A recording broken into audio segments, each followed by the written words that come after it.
தமிழகத்தில் சட்டம் ஒழுங்கு கெட்டுப்போய் விட்டதாக எதிர்க்கட்சியினர் குற்றம் சாட்ட ஆளும் கட்சி அதை மறுத்து வருகிறது. இது பற்றி திமுக சட்டமன்ற உறுப்பினர் ஜே அன்பழகனும் கொங்கு இளைஞர் பேரவைத் தலைவர் தனியரசும் கூறும் கருத்துக்களை இன்றைய ஆளுக்கு ஒரு நிமிடம் பகுதியில் பார்ப்போம்.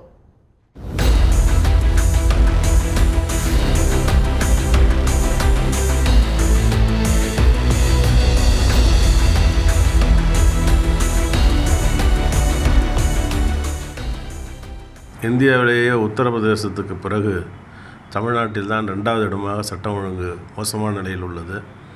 தென்னிந்தியாவில் குறிப்பாக 4 மாநிலங்களில் இது முதலிடத்தில் இருக்கிறது. அந்த அளவிற்கு சட்டம் ஒழுங்கு இங்கு மோசமாக இருக்கிறது.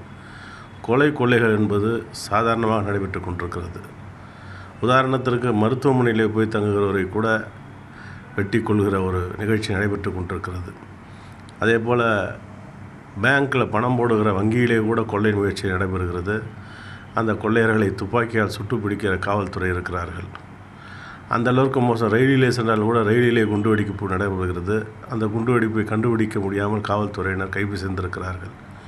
பல பெரிய கொலைகள் என்று சொல்லப்படுகிற திராவிட முன்னேற்றக் கழகத்தைச் சேர்ந்த திருச்சி ராமாஜியம், அதே போல் மதுரையிலே பொட்டு சுரேஷ் போன்ற முக்கியமான நபர்கள் கொலை செய்யப்பட்டும் கூட இந்த ஆட்சி அந்த கொலைகாரர்களை இதுவரையிலே கண்டுபிடிக்கப்பட முடியவில்லை.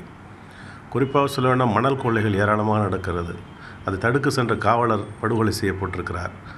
அதே போல் தாசில்தார் அந்த பகுதியிலே படுகொலை செய்யப்பட்டிருக்கிறார். ஆனால் இறந்து போனவர் குடும்பத்திற்கு நிதியளிப்பது மாத்திரம்தான் வாடிக்கையாக நடைபெற்று கொண்டிருக்கிறது.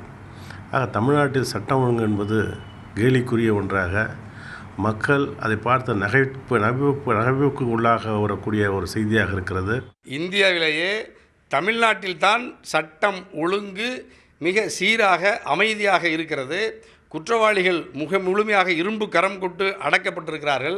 குறிப்பாக பெண்கள் மீதான எந்த ஒரு வன்முறையும் நிகழாத வண்ணம் முன்னெச்சரிக்கையோடு காவல்துறை சமூகம் கட்டுப்படுத்தப்பட்டிருக்கிறது.